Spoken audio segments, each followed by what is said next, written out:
Je reviens à certains classiques comme on revient dans un endroit où un jour j'ai failli tomber. Le livre n'a pas changé, moi oui. Et quand je dis ça, ce n'est pas une formule, c'est un diagnostic. Il y a des lectures qui, à 20 ans, ressemblent à une théorie élégante. À 50, elles ressemblent à une lame posée lentement sur la peau. Le mythe de Sisyphe, c'est exactement ça. Quand j'étais plus jeune, je lisais Camus comme on flirte avec une idée dangereuse, par vanité intellectuelle. Aujourd'hui, je lis comme on reconnaît une question qui est déjà passée par le corps, dans des nuits sans nom. Est-ce que ça vaut la peine de vivre ? Camus a cette délicatesse cruelle de commencer là où l'on évite. Il ne commence pas par « qu'est-ce que la vérité ? Qu'est-ce que le bien ? Qu'est-ce que Dieu ?» Il commence par quelque chose de plus indécent, plus intime, plus concret que n'importe quelle métaphysique. La possibilité de renoncer. Et renoncer ici, ce n'est pas au sens romantique, théâtral, comme une pause. Renoncer comme geste final, celui qu'on ne peut plus défaire après. Et rien que ça, déjà, change la température de la pièce. Parce que quand quelqu'un pose cette question sur la table, tout le reste rétrécit. Tu peux discuter politique, carrière, amour, morale, mais si la vie elle-même ne tient pas, tout le reste devient décoration. Et je sais comment cette question arrive à la mi-vie. Elle n'arrive pas en général comme une tragédie avec sirène, elle arrive comme une fatigue qui n'est pas seulement celle du corps, mais celle de l'âme. Tu continues à faire tout ce qu'il faut, tu travailles, tu paies, tu réponds, tu prends soin, tu assumes des rôles.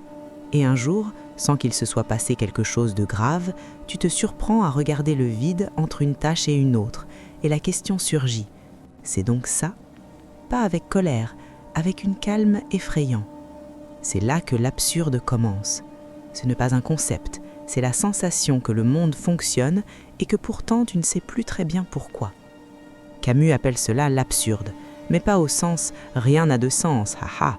Pour lui, l'absurde naît d'un choc, d'une rencontre entre deux choses qui ne s'emboîtent pas. D'un côté, notre fin de sens, de justification, de récit, de l'autre, le silence du monde, ce silence qui ne répond pas. On demande et rien ne vient. On réclame un motif et le monde ne donne que le lendemain, avec les mêmes factures, les mêmes embouteillages, la même répétition. Tu peux faire semblant de ne pas le voir, la plupart font semblant, mais à un moment, la perception traverse comme un courant d'air froid. Le monde ne s'explique pas. Peut-être l'as-tu déjà vécu de façon minuscule, presque ridicule.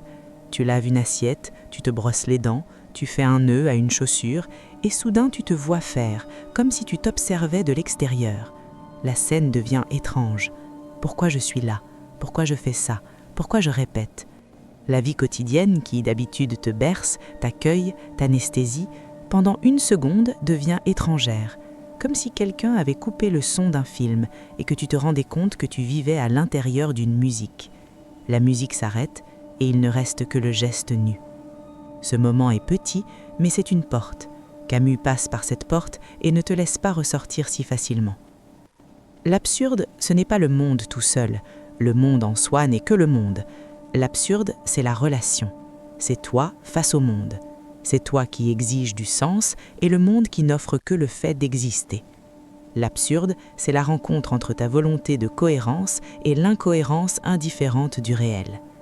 Et ça, c'est terriblement adulte, parce que la jeunesse arrive encore à se nourrir de promesses. À 50 ans, les promesses perdent de leur crédit.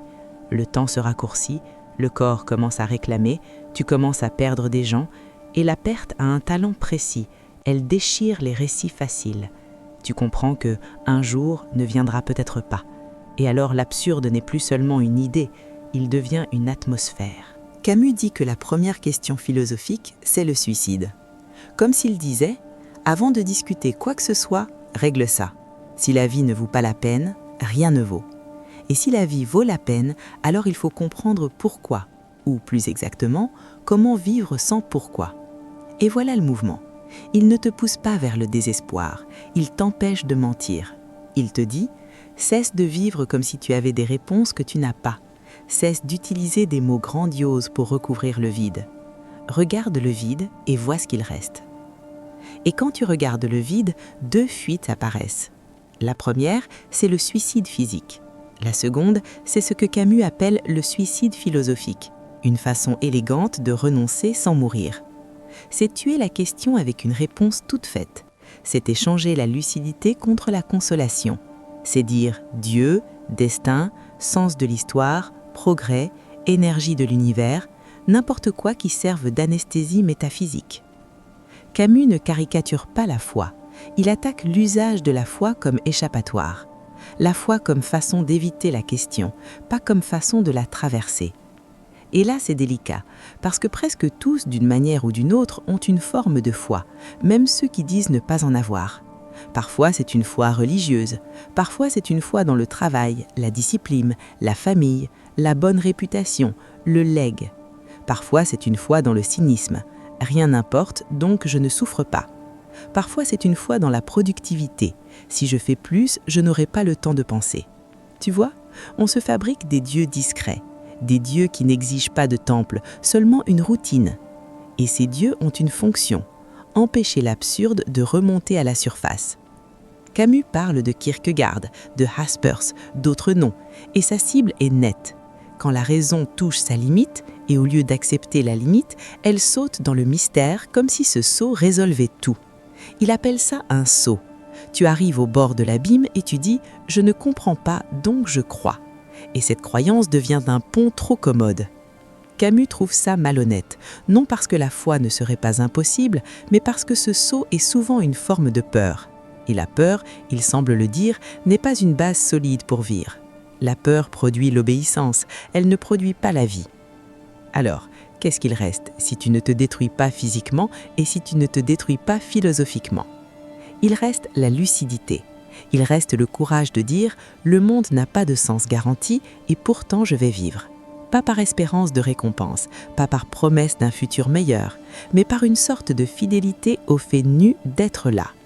Camus appelle ça la révolte. Et révolte chez lui, ce n'est pas une protestation bruyante, c'est une posture. C'est un non silencieux à l'absurde comme défaite. C'est dire « je vois le vide et je ne me rends pas ». Et je dois être très honnête, c'est difficile. Ce n'est pas une phrase qu'on colle sur un mur, c'est une manière de vivre qui demande une musculature rare. Parce que la plupart d'entre nous veulent que la vie se justifie. On veut que la souffrance est un motif, que l'amour est une garantie, que la mort est une explication. Camus dit « peut-être que non ». Et la maturité, c'est l'endroit où ce peut-être que non cesse d'être une hypothèse et devient une expérience. Pense à ce que c'est que se réveiller un jour ordinaire avec la sensation que tu as vécu assez longtemps pour connaître tes propres cycles. Tu sais déjà quelles erreurs tu répètes, tu sais déjà quelle peur te gouverne, tu sais déjà où tu mens à toi-même. Et tu sais aussi que le temps pour tout changer est plus court qu'avant. Et pourtant, tu continues.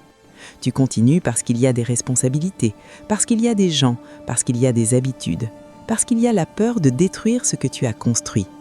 Et alors la vie devient cette poussée de pierre, un effort constant, sans promesse de conclusion définitive. L'image de Sisyphe commence à faire sens, non comme mythe, mais comme miroir. Dans le mythe, Sisyphe est condamné à pousser un rocher en haut d'une montagne, seulement pour le voir redescendre, éternellement. Une punition pour l'astuce, pour l'arrogance, pour avoir défié les dieux.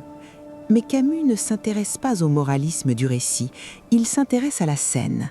Un homme et une tâche répétée, un homme et la répétition, un homme et l'absurde.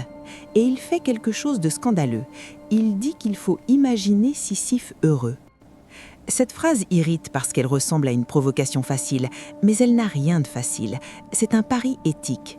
Camus dit « s'il n'y a pas de sens tout près, alors le sens ne peut pas se trouver dans la conclusion, parce qu'il n'y a pas de conclusion. Le sens, s'il existe, doit naître de l'acte lui-même, de la relation à la tâche. Ce n'est pas le rocher au sommet qui sauve Sisyphe, c'est sa conscience, c'est sa lucidité devant son destin, c'est sa capacité à dire « c'est cela et pourtant je suis plus grand que cela, parce que je sais ». Il y a un instant du mythe que Camus place au centre, le moment où Sisyphe redescend pour aller chercher le rocher, encore.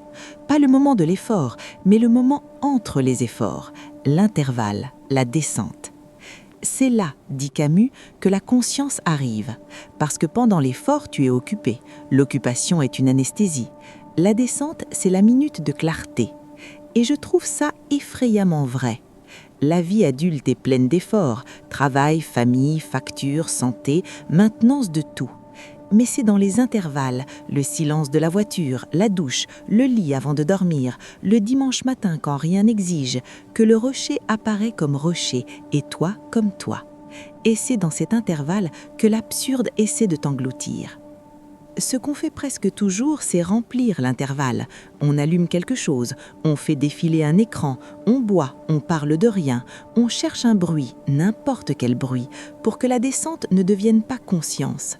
Parce que la conscience fait mal, elle te rappelle le temps, elle te rappelle ce que tu as perdu, elle te rappelle ce que tu n'as pas eu le courage de faire, elle te rappelle ce que tu pousses et ce qui te pousse.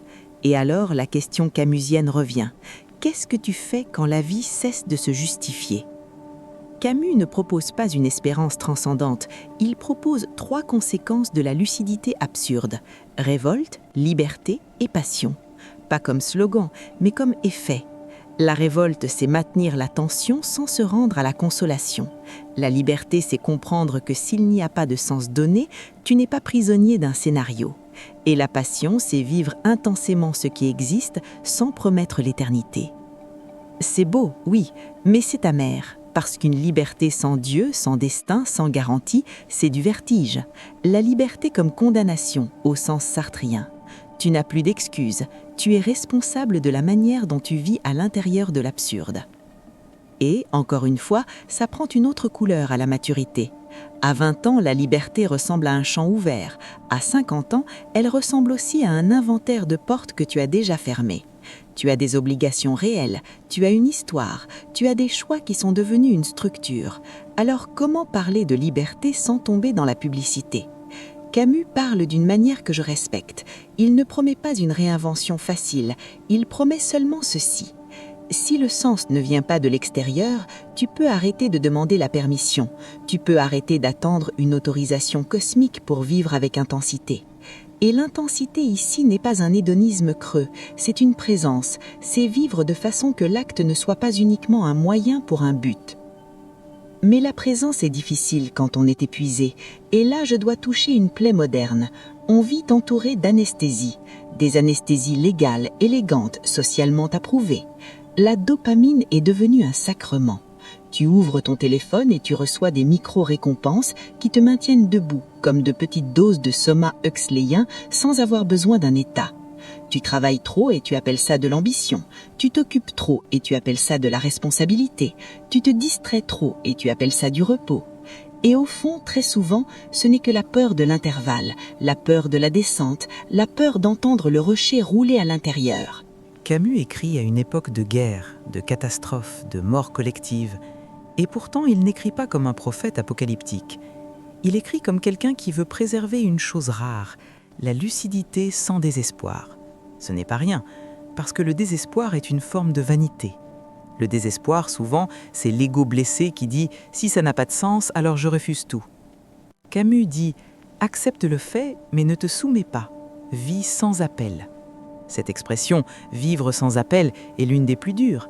Elle signifie vivre sans demander un secours métaphysique. Ne pas convoquer la vie devant un tribunal où elle devrait se justifier devant toi. Cela signifie t'ajuster au réel sans t'humilier. Et ça ressemble presque à une discipline spirituelle, mais essentielle. Une spiritualité du sol, une spiritualité qui ne promet pas l'éternité, mais qui exige la dignité. Et la dignité ici n'a rien d'un moralisme. C'est une posture, c'est refuser de mentir, c'est dire « je ne sais pas pourquoi, mais je suis là, et je ne vais pas me vendre à bas prix au vide ». Quand Camus parle du suicide, il ne parle pas comme un homme lointain, il parle comme quelqu'un qui sait que la tentation existe. Et la tentation n'est pas toujours mourir, parfois c'est disparaître vivant, devenir automatique, devenir cynique, devenir quelqu'un qui n'attend rien pour ne pas être déçu, devenir quelqu'un qui n'aime pas trop pour ne pas souffrir, devenir quelqu'un qui ne s'implique pas pour ne pas perdre.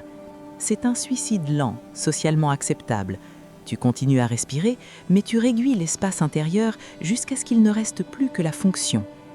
Et le mythe de Sisyphe essaie d'empêcher cette réduction. Pas parce qu'il croit que la vie est belle. Camus n'est pas romantique, il sait que le monde est indifférent. Ce qu'il propose, c'est autre chose. Si le monde est indifférent, alors ta lucidité est ton royaume. Tu ne contrôles pas la fortune, pour reprendre le mot de Machiavel, mais tu contrôles ta relation à elle. Tu contrôles ta manière de regarder, tu contrôles ta manière de ne pas te tromper. Mais il faut parler d'un risque.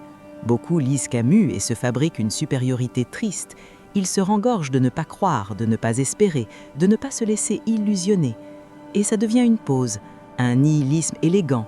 Rien n'a de sens, donc peu importe. Camus déteste ce peu importe. Il n'est pas nihiliste, il est, d'une manière étrange, passionné par la vie. Simplement, c'est une passion sans promesse, une passion nourrie par le fait que tout est fini. La finitude, chez lui, ne détruit pas la valeur, elle la crée. Ce qui est éternel devient bon marché, ce qui est fini devient précieux. Tu comprends ? Quand on a 45, 55 ans, on commence à le sentir plus fort. La jeunesse gaspille parce qu'elle croit avoir le temps. La maturité économise parce qu'elle découvre qu'elle n'en a pas. Mais il existe un type d'économie qui devient une avarice spirituelle. Tu te mets à économiser la vie comme on économise l'argent, et tu finis par mourir avec un solde et sans dépense. Camus, je crois, est un antidote à cette avarice. Il dit « S'il n'y a pas de sens garanti, alors la seule réponse décente est de vivre avec une intensité lucide, pas avec un relâchement. » Il critique certaines philosophies qui transforment l'absurde en pont vers le transcendant, parce que ce serait trahir l'absurde, ce serait l'utiliser comme tremplin vers une certitude. Camus veut rester au milieu, dans cet endroit inconfortable entre la fin et le silence. Et rester là est un acte de courage, parce que l'esprit humain déteste une tension sans résolution. Il veut fermer, il veut conclure, il veut dire donc. Camus dit non, ne ferme pas, tiens. Et la vie adulte, souvent, c'est exactement ça, tenir des choses qui ne se résolvent pas. Un deuil qui ne devient jamais surmonté, seulement porté. Un amour qui change de forme. Une culpabilité qui ne disparaît pas, mais mûrit. Une question qui n'obtient pas de réponse, mais gagne en profondeur. Et là, oui, je touche quelque chose de presque confessionnal. Je crois que Camus parle surtout à ceux qui ont déjà perdu des illusions. Celui qui en a encore peut trouver le texte pessimiste. Celui qui les a perdus comprend qu'il s'agit d'une honnêteté presque miséricordieuse, parce qu'il n'y a rien de plus cruel qu'une consolation fausse. Une consolation fausse t'infantilise. Elle te promet ce que la vie ne promet pas. Camus te traite en adulte. Il te dit « le monde est ainsi ». Et maintenant ? Le « et maintenant » est l'endroit où l'éthique commence. Sisyphe, alors, devient la figure du travailleur existentiel. Pas seulement du travailleur au sens économique, mais de l'être humain qui répète, qui insiste, qui recommence. Et ce qui le rend digne, pour Camus, c'est la conscience. La conscience, pas seulement au sens moral, mais au sens de lucidité. Il sait ce qu'il fait, il sait que c'est inutile au sens métaphysique, et pourtant il le fait. Il y a là une fierté sans Dieu, une fierté qui n'est pas arrogance, mais résistance. Comme s'il disait « Vous pouvez me condamner à pousser, mais vous ne pouvez pas m'obliger à trouver cela sacré. Je pousse en sachant, et ce savoir me garde plus grand que ma punition. Maintenant, ramène ça à toi, sans poésie facile. Quelle est ta pierre ? Et ne me réponds pas « Tout le monde en a une ». Je veux que tu penses concrètement. Est-ce un travail qui ne se termine jamais ? Une relation qui demande une maintenance constante ? Un corps dont il faut prendre soin plus qu'avant ? Un parent qui vieillit ? Un enfant qui a besoin de toi ? Une solitude que tu gères avec du bruit ? Une anxiété qui revient comme une marée ? Une peur d'échouer qui te fait trop travailler ? Quelle est la pierre que tu pousses et qui revient toujours ? Et plus encore, quelle est ta descente ? Quel est l'intervalle où la conscience t'attrape ? C'est la nuit ? Le dimanche ? Dans la voiture ? Sous la douche ?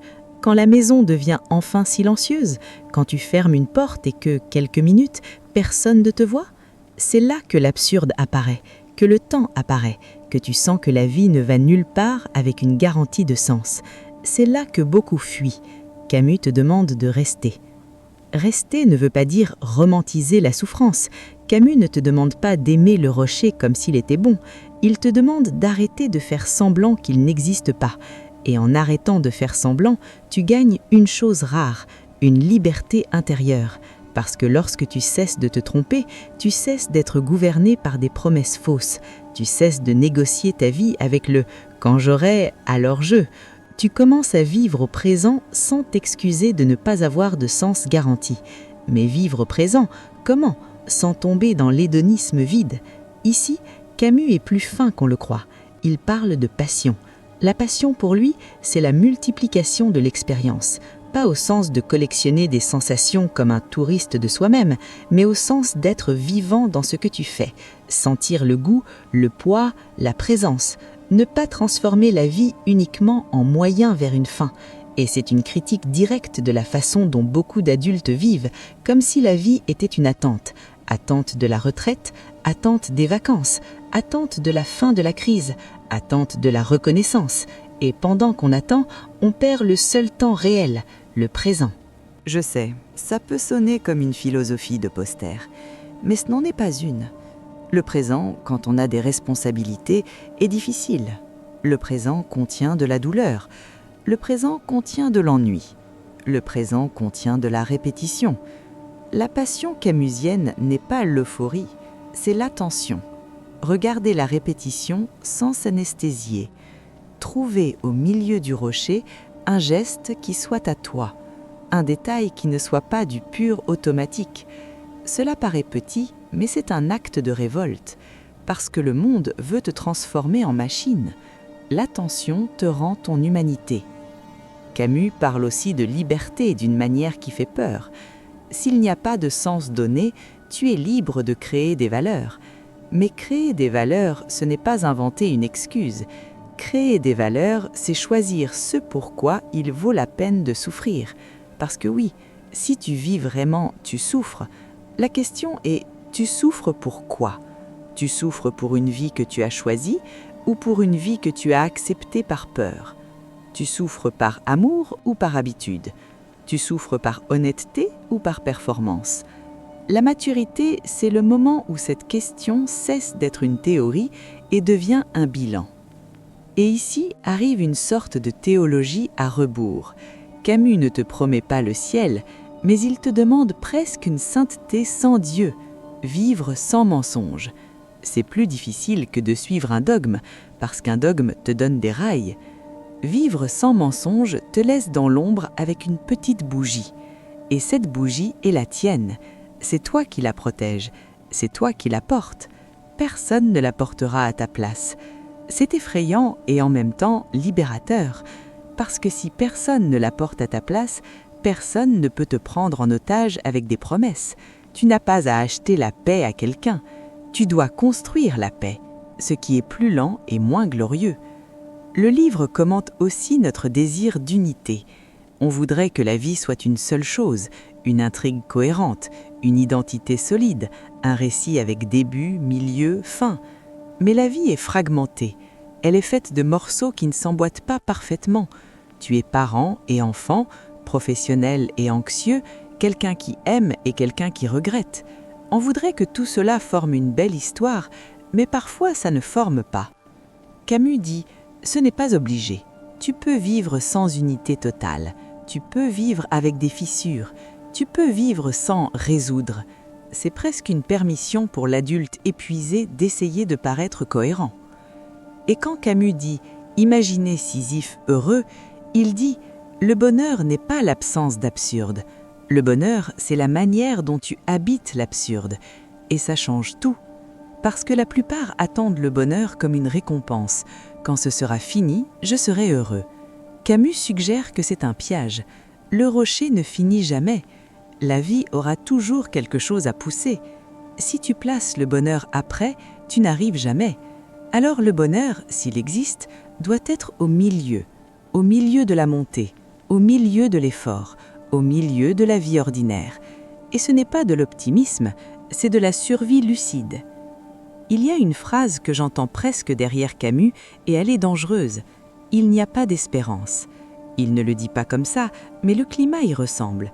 Et il faut faire attention à ne pas confondre cela avec le désespoir, parce que l'espérance, souvent, n'est que le refus d'accepter le réel. L'espérance peut être une forme de chantage que tu te fais à toi-même. Tiens bon, parce qu'après, ça va valoir. Camus propose autre chose.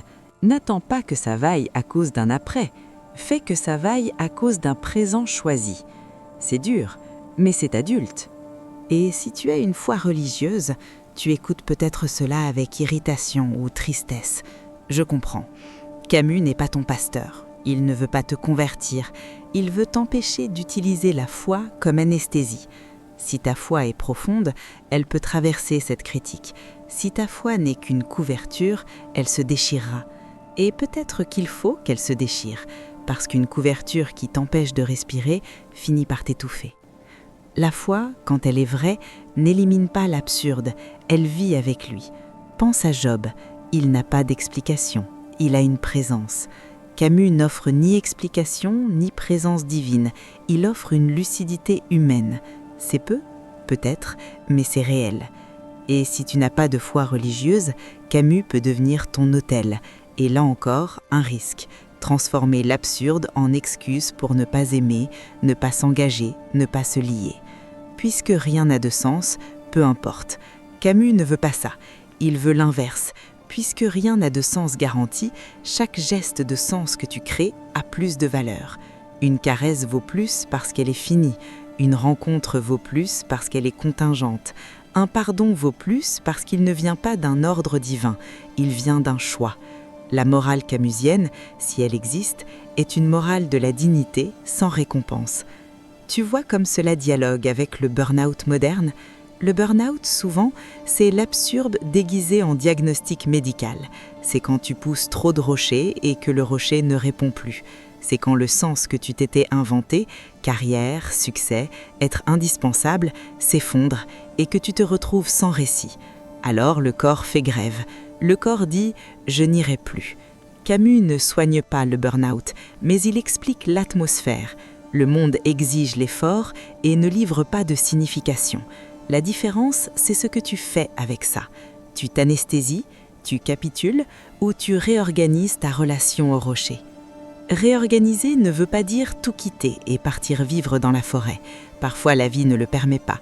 Réorganiser est souvent plus intérieur et plus difficile. Arrêter de croire que le rocher est ton identité.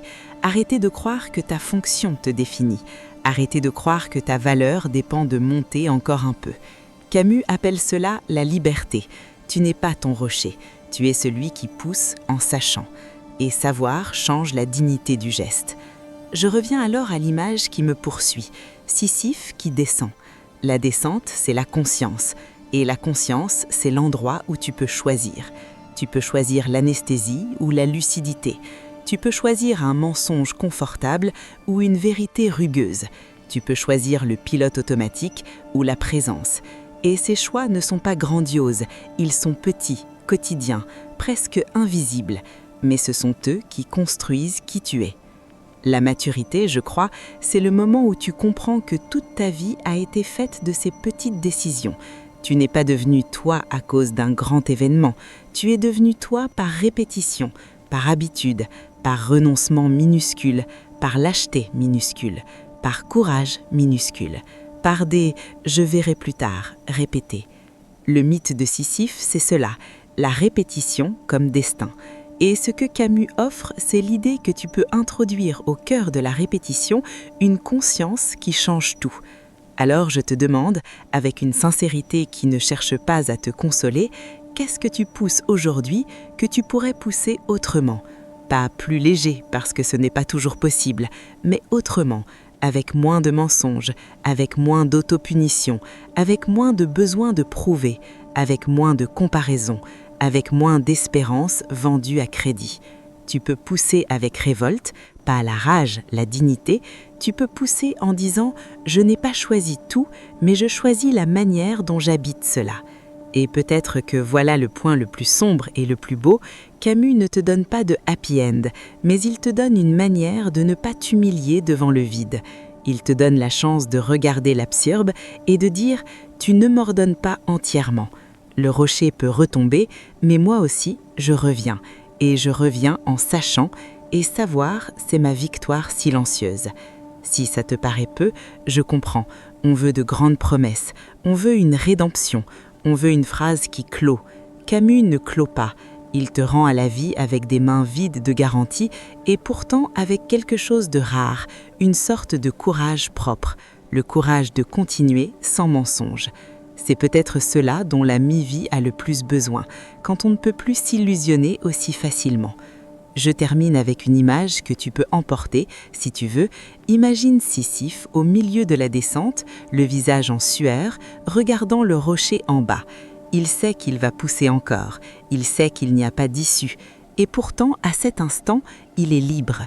Libre parce qu'il voit, libre parce qu'il ne s'excuse pas d'exister, libre parce qu'il ne supplie pas de sens. Il respire et il descend. Et peut-être, juste peut-être, cette lucidité est une forme de bonheur. Pas le bonheur qui promet, mais le bonheur qui tient. Si cette conversation t'a tenu compagnie, laisse un commentaire avec une seule phrase, la plus vraie que tu puisses écrire sans trop t'expliquer. Et si tu veux continuer à revenir à des classiques avec moi dans ce ton, abonne-toi et laisse un like. Pas pour l'algorithme, juste pour que je sache que de l'autre côté, il y a encore quelqu'un qui pousse sa propre pierre, les yeux ouverts.